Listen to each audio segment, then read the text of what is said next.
Okay, I'm going to kick off. Hi, everyone. Welcome to today's ChatGPT for Work 101 webinar, a guide to your AI super assistant. My name is Lois, and I am your host today. I'm a customer education specialist at OpenAI, so no surprises here. I use ChatGPT every single day. I've designed this session as a foundation to get you started. And my hope is that you leave with an understanding of what multimodality is, the difference between GPT 4.0 and o1, how to navigate the interface to customize your settings, and how to prompt to get the best output from ChatGPT. A little bit of housekeeping. I am joined by several of my OpenAI colleagues who will be moderating and answering your questions from the Q&A feature, which is to the right of your screen. And of course, you will be sent a recording of today's session tomorrow. Before I jump in and start sharing my screen and demoing ChatGPT, I want to talk a little bit about OpenAI's mission. OpenAI's mission is to bring safe, artificial general intelligence to all of humanity. And we want that artificial intelligence to deeply benefit humanity. So we've created advanced AI models like GPT 4.0, which is our flagship multimodal model, and more recently, o1, which has been designed for deeper reasoning. I want to now show off GPT 4.0, and I want to showcase multimodality. So what do I actually mean when I say multimodal capabilities? Really, all that means is that GPT 4.0 can process and understand text, images, audio, and data. And that ability makes ChatGPT really great for a lot of work-based use cases. For example, it's going to be great at generating text in any role. It's going to be awesome at analyzing some images, processing data files if you are running any analysis, browsing the web if you are completing some research, and you can even now interact with ChatGPT with your voice. Okay, let's jump across into ChatGPT and actually showcase these abilities.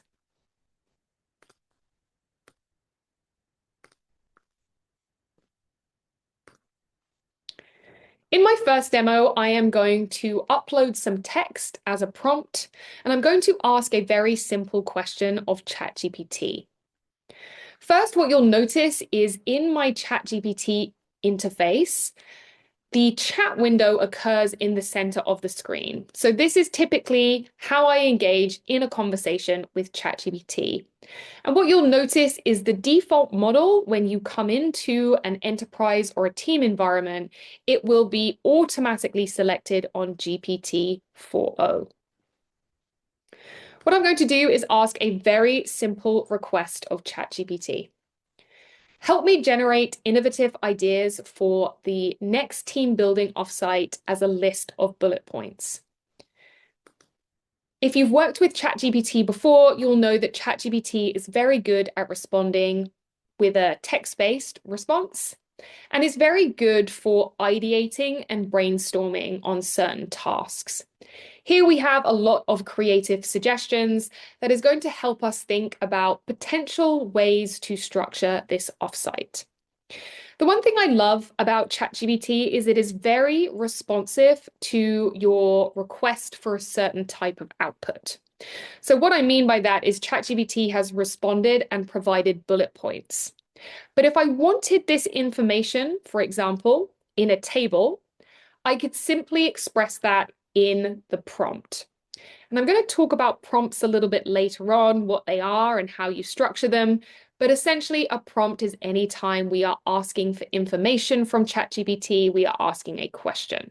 It's really just a way to engage with an AI model. What we've just shown is text-based input gets me text-based output. What I'm going to do now is showcase the search capability within ChatGPT. So ChatGPT is now connected to the web, specifically GPT 4.0. And when I upload a prompt and I toggle on the search capability, ChatGPT is able to go out to the web, collect information in real time, bring it back into the chat interface to help answer that prompt. What I'm going to do is I'm going to upload this specific prompt. And I'm going to ask ChatGPT to come back with some suggestions for some offsite venues. You can see that I'm being quite specific about my requirements, how many people this offsite needs to cater to, and a couple of specifications about the location. To make sure that ChatGPT does search the web, you need to toggle on Search the Web. And when you do that, these two icons will turn blue.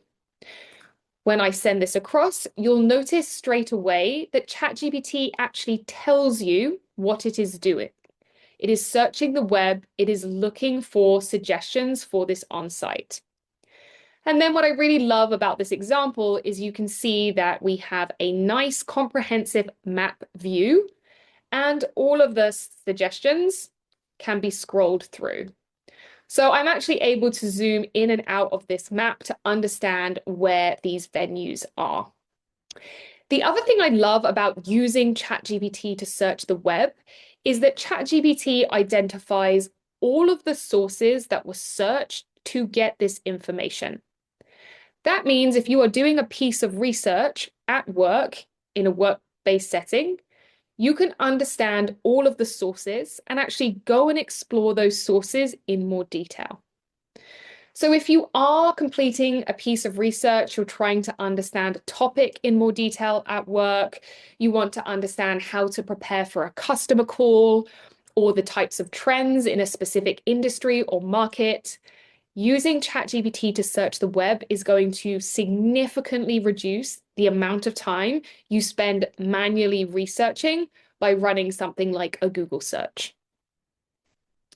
Okay, just quickly, what I want to do is show you a brief follow-up response. So ChatGPT has given me a ton of helpful suggestions, but I now want ChatGPT to search the web and specifically identify from the options it has provided me with the two best options based on the highest reviews.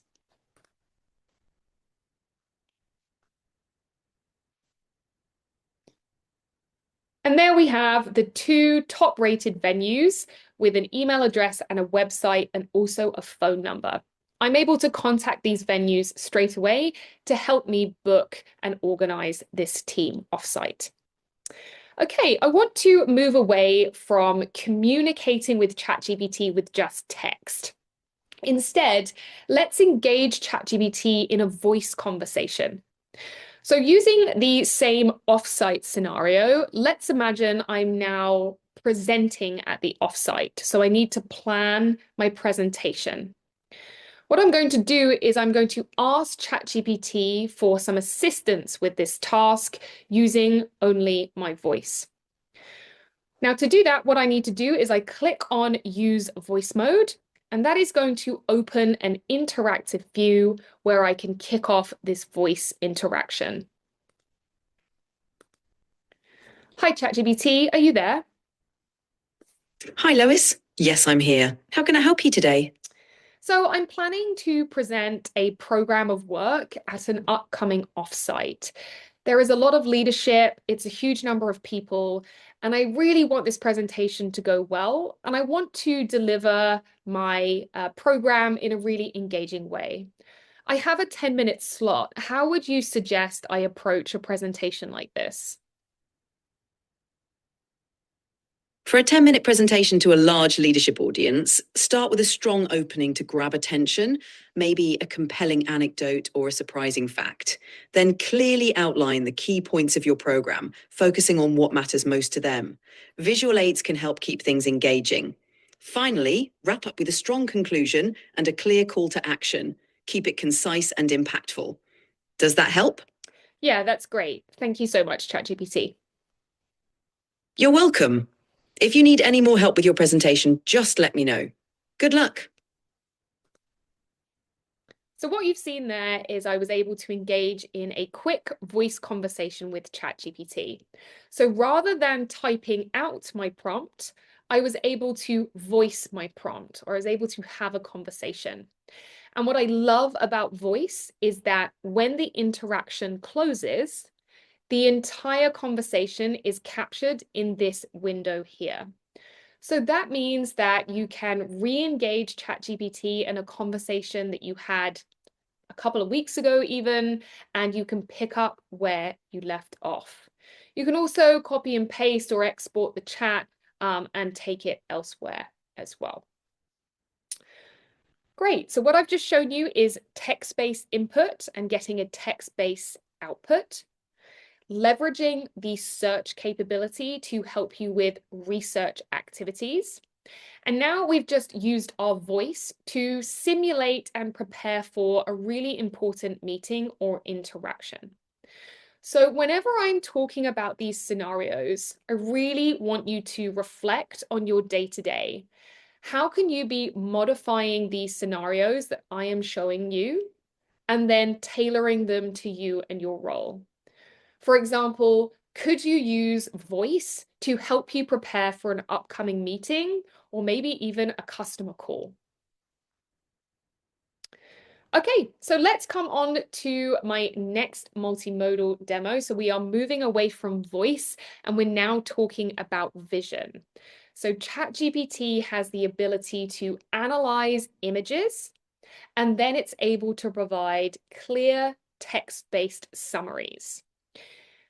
Again, sticking with the theme of planning this offsite, what I'm going to do is I'm going to upload an image from a whiteboard session that we had at this offsite that outlines a retrospective. To do that, I go to Attach Files. I upload the image I want ChatGPT to analyze, and then I'm going to add in a very basic prompt. I'm going to ask ChatGPT to summarize this image. Just to expand, this is what the image looks like. There is a lot of text, and really I'm trying to get ChatGPT to tell me what is happening in this image and to almost list it out.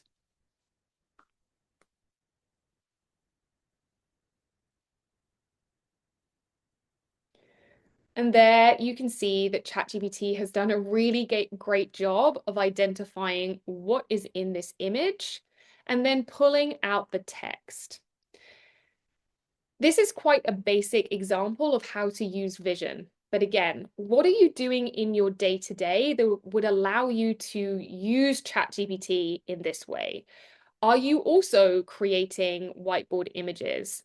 Are you analyzing really complex diagrams? What is it that you're doing that maybe you could replicate in a similar way to what I've just shown you? Okay. All right, so moving on to the last multimodal demo, I now want to talk about generating images from text. One thing you will notice throughout my demos today is that when I jump around and I switch topics and I'm asking something new of ChatGPT, I am always triggering a new chat. Now, I am doing that because I am switching topics and I am making new requests of ChatGPT. So top tip from me today, please make sure that you trigger a new chat every time you are switching requests or changing topic. This just ensures that all of the chats remain very specific and that the answers you get are specific to your request. Great. What I'm going to do now is I am going to ask ChatGPT to create an image that is really creative. So I'm asking for ChatGPT to create a close-up image of an eye with a vibrant landscape or a universe beautifully reflected in the iris. Now, sure, this is not necessarily a business-related prompt, but what I'm trying to show you here is that ChatGPT is also very good at helping to inspire creative activities and tasks. Let's see what ChatGPT generates for us.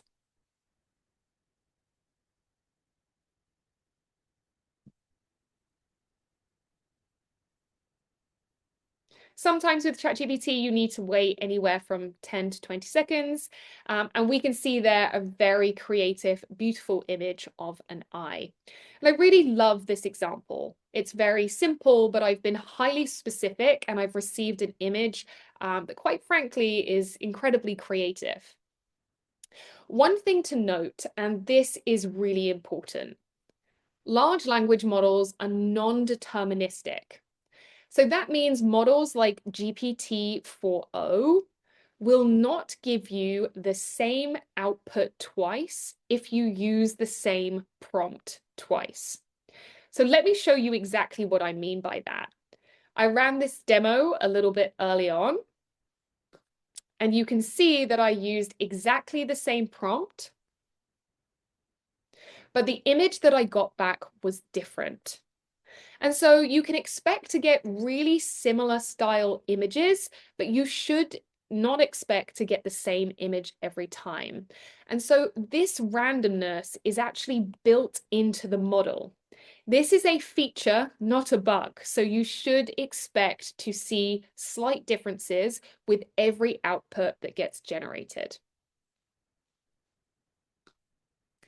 Great. So what we've just done is we have spent the last 15 minutes looking at GPT-4o and really unpacking the term multimodality.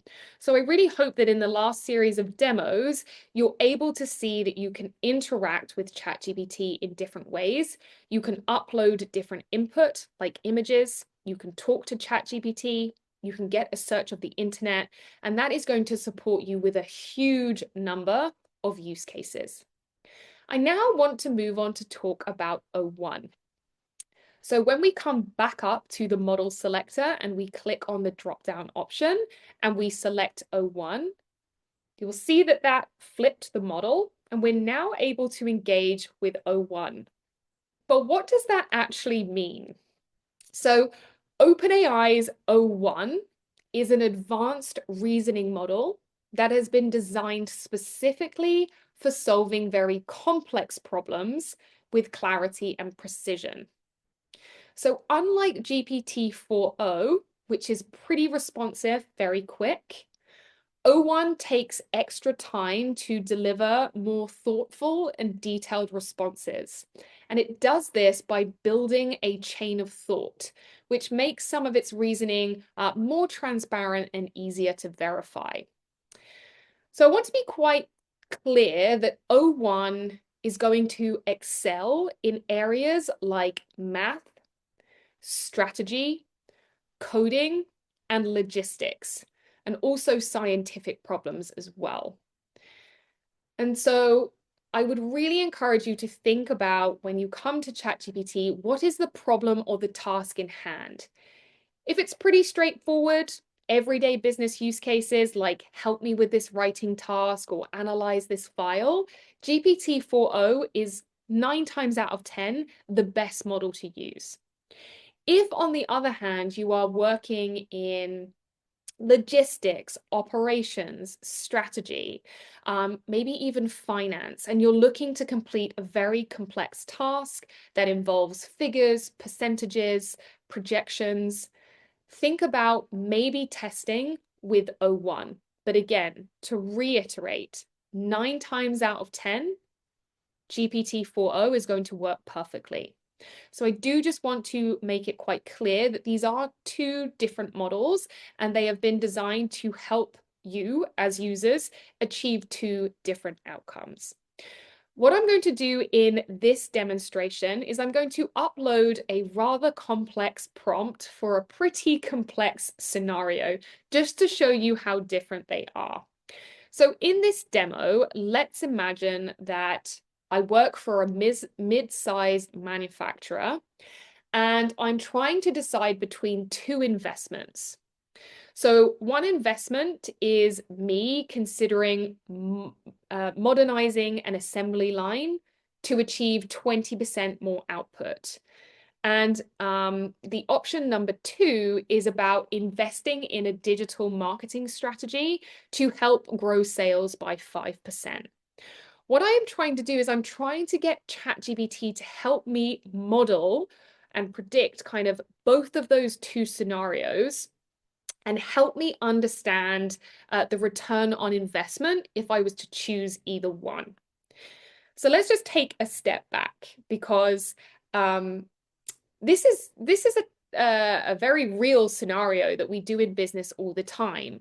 But to actually model these scenarios, it would take multiple humans, multiple days, or even weeks to try and predict and plan to identify which scenario they should go with. And so what we're doing is we're leaning on O1 to help us with these projections, to allow us to understand some fallback strategies, but also to help us tackle things like pricing, marketing trends, logistics, and being able to summarize this all in a clear roadmap for leadership. Let me show you exactly what I mean by that. And I'm not going to read this prompt word for word. You can actually grab this prompt in the prompt pack, which you can find in docs in the webinar itself. Essentially here, I'm kind of talking about who I am, which is I'm a finance manager and I'm working for this manufacturer. I'm looking at these two scenarios and I'm trying to understand which one is best, which one should we invest in to get a higher ROI. We've then added or been very explicit that the board expects a 15% return on investment within 12 months and requires a fallback plan if these initiatives underperform. I need to deliver a well-reasoned recommendation that addresses these projections, resource allocations, and key risks. Okay, enough of me talking. Let's see what O1 does. Straight away, you'll see that it tells you that it is actually thinking.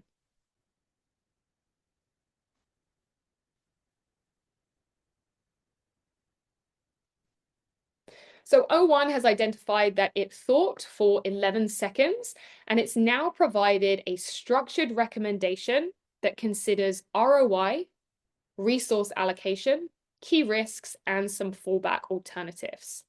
We also have a really lovely executive summary that outlines these two scenarios. If we scroll down, we can see the ROI projections for option 1 and option 2 with some key figures and percentages as well.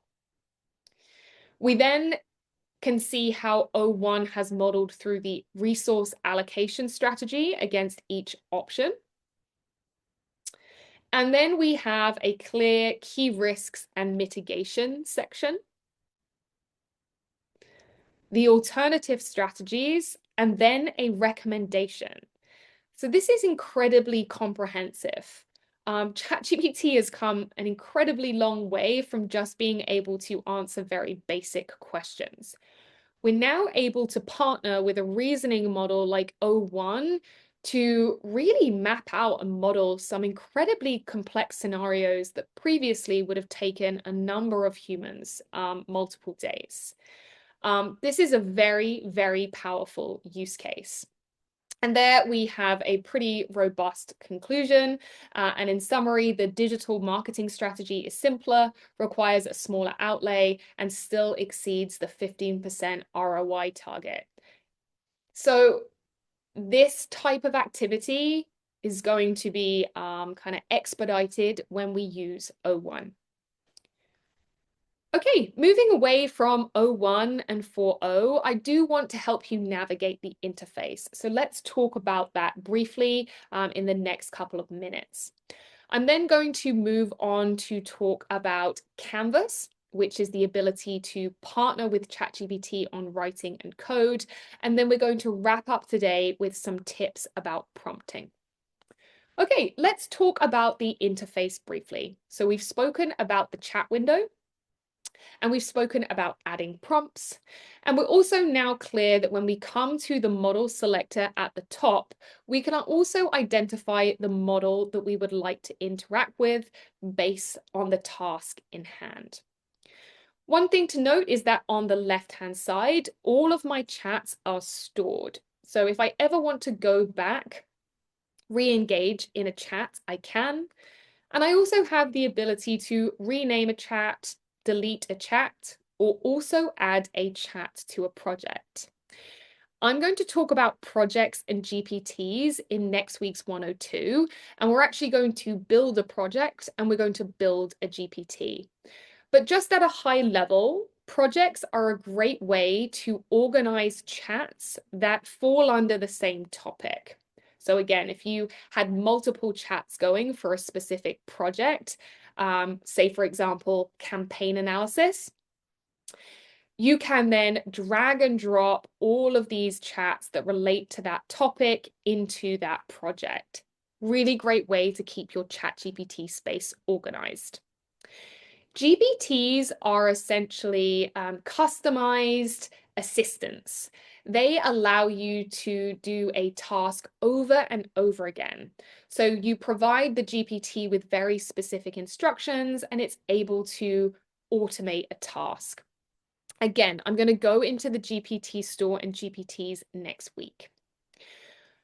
Okay, we have the search icon up here, which allows you to search for keywords in specific chats. So if you can't remember what your chat was called, but you can remember the topic, this is a great way to go back and find that chat.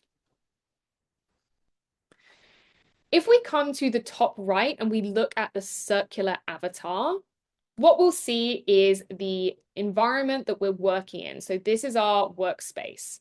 A couple of settings that I want to bring your attention to. So the first is customize ChatGPT. If there is one thing that you do today, please do this. This is where you can tell ChatGPT more about you so that the responses that you get are more specific to you. Now, I don't know if anyone remembers, but when I triggered a voice conversation earlier today and ChatGPT said, "Hi, Lois," that is because I've told ChatGPT that I want it to call me Lois. I'm also explicit about what I do, so I've added in my job role, and I've spoken about the traits that I value most.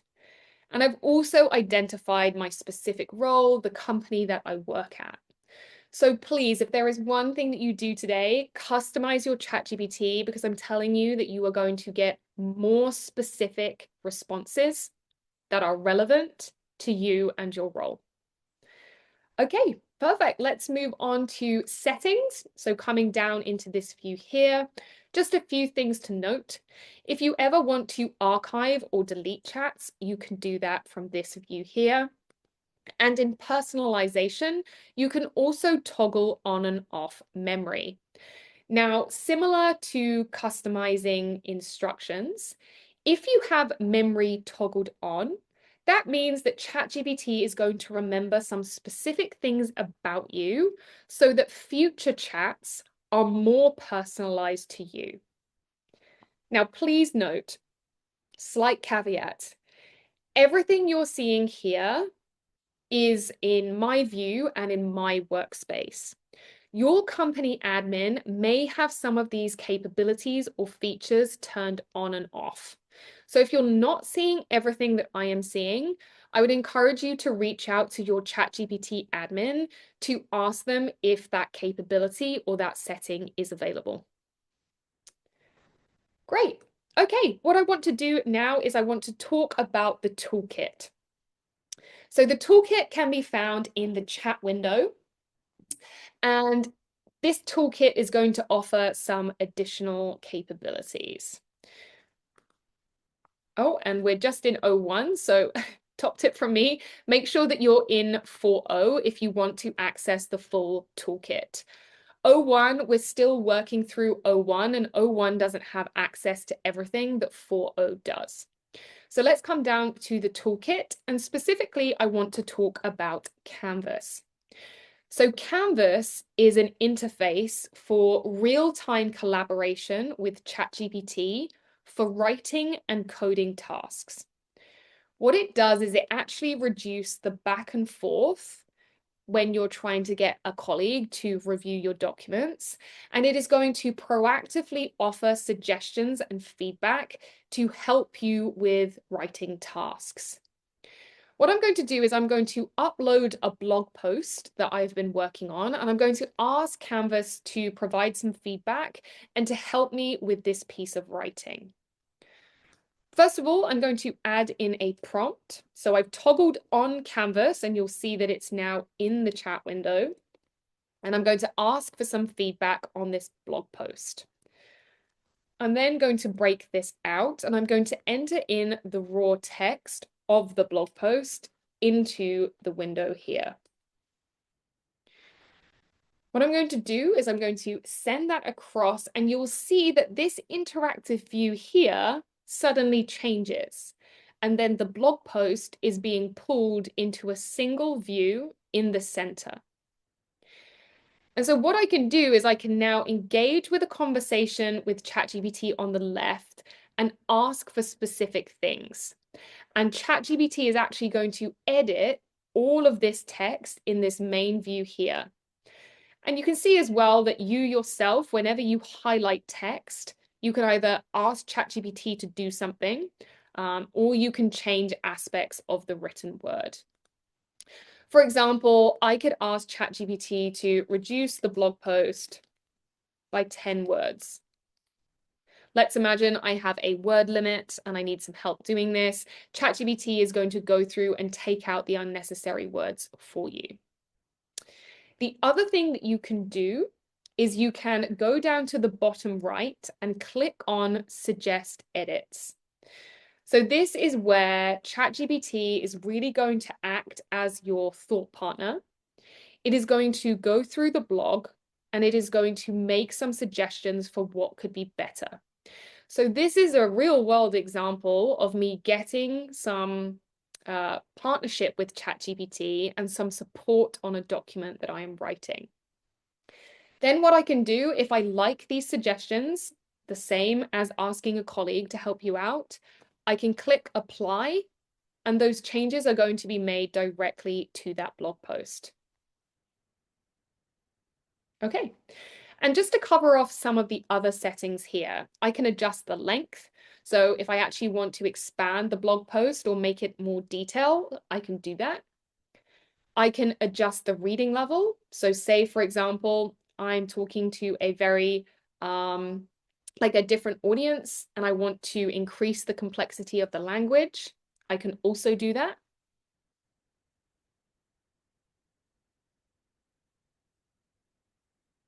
And again, you need to give ChatGPT a little bit of time. Sometimes it takes a while to go through and actually make these edits.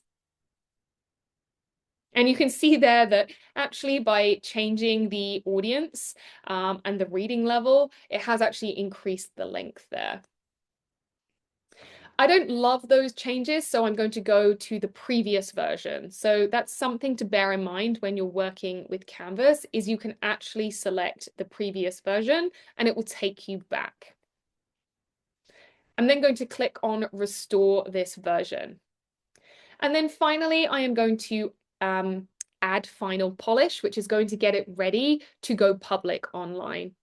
And just very quickly, if you want to add in some emojis for some fun, you can also do that.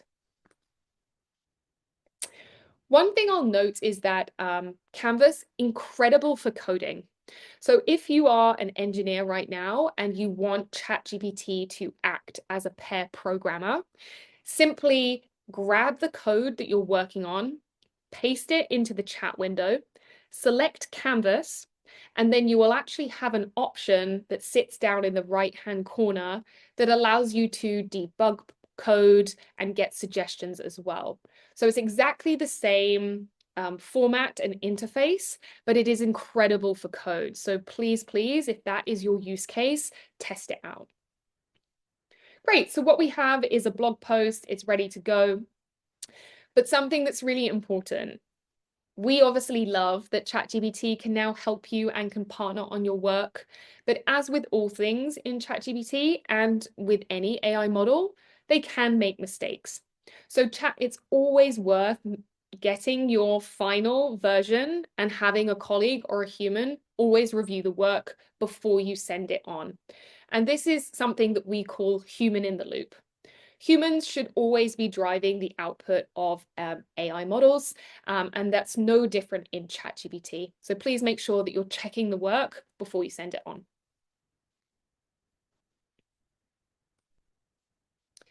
Perfect. So what I'm going to do now is move on to really the last section today. I'm just going to spend 5 minutes giving you some top tips and tricks for prompting with ChatGPT. Now that you understand what's possible and how to navigate and the types of input that you can upload into ChatGPT, it's really important that we discuss how to communicate with ChatGPT. And so to clarify, a prompt is a simple question or an instruction that you give to ChatGPT. Prompting is all about crafting and refining the language that you use to get the best results from AI models. This concept is also referred to as prompt engineering, but I just want to stress that you do not need a technical background to be good at prompting. In fact, quite the opposite. Prompting is simply just good communication. And I think probably the most important thing I will tell you today is that you should be thinking about communicating to ChatGPT in the same way you would a human. So if you want ChatGPT to be a helpful assistant and to help you on a bunch of work use cases right now, you should be talking to ChatGPT in the same way you would a colleague. So to be clear, humans respond best to clear, concise, and specific instructions if they are to perform a task well. And that is exactly the same for ChatGPT. The more context you provide, the more clarity, the more you give, the more you get. And so, to really wrap up today, a prompt requires two things. There's a lot of fancy frameworks out there, but I would recommend that you just stick to these two things for now. Context and expectation. So let me show you what I mean by that. Context is really telling ChatGPT who you are, what you do, and the task that you're working on. It's telling ChatGPT enough about you so that it understands the task in hand. And again, having your custom instructions and things like memory turned on is a way to give ChatGPT additional context about you to get better responses. So that's context. Expectation is about being very clear with ChatGPT about what you are looking to achieve. Do you want to analyze a report and get a specific output? Do you want ChatGPT to give you bullet points or a table? Do you want a very specific piece of analysis done against a specific data set? That is really giving ChatGPT some guardrails or some guidelines. That is going to help steer the model to the output that you are looking for. To showcase this, what I'm going to do is I am going to add in a very basic prompt. I'm going to say, summarize this research paper. I'm then going to add in a rather complex research paper. And what I should expect with a prompt like this is to get a very generic high-level response.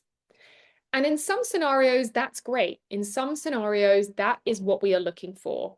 We want a high-level overview, and in which case then that prompt is absolutely fine. But quite often when we're doing a task, we're doing something very specific in order to get a specific outcome. So what we've got is a summary of this research paper, an overview, some key contributions, a conclusion. It's very helpful to get a snapshot of what is going on in that research paper. But let's take this one step further. I want to now show you the best version of a prompt to yield a really specific response. So again, I'm going to do the same thing with the paperclip icon. I am going to upload this research paper. And then I'm going to tell ChatGPT more about the task in hand. In this example, I'm saying that I am a researcher analyzing a paper on computational geometry.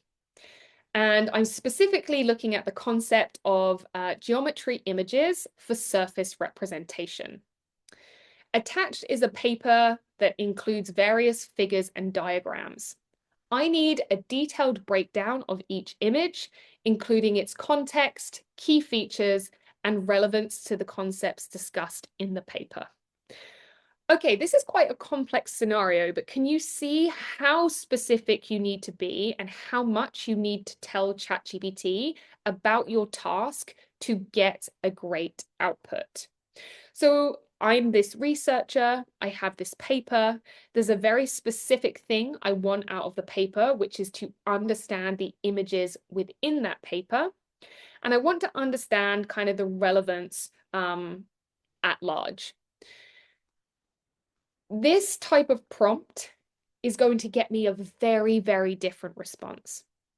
And one thing that is incredible now about ChatGPT is ChatGPT can not only just analyze text within a document, it's also going to be able to analyze images as well. So you no longer have to separately upload images to get a response. You can actually upload the file itself, and ChatGPT will analyze everything within that file. So to recap, what we've got here is now a really specific response about these specific images. That is a that's a completely different response to what we got in the first request. And if we scroll down, you can see ChatGPT has identified the figure, the very specific page, and has done this for each figure. And so for me doing this task as this researcher, this is incredibly helpful.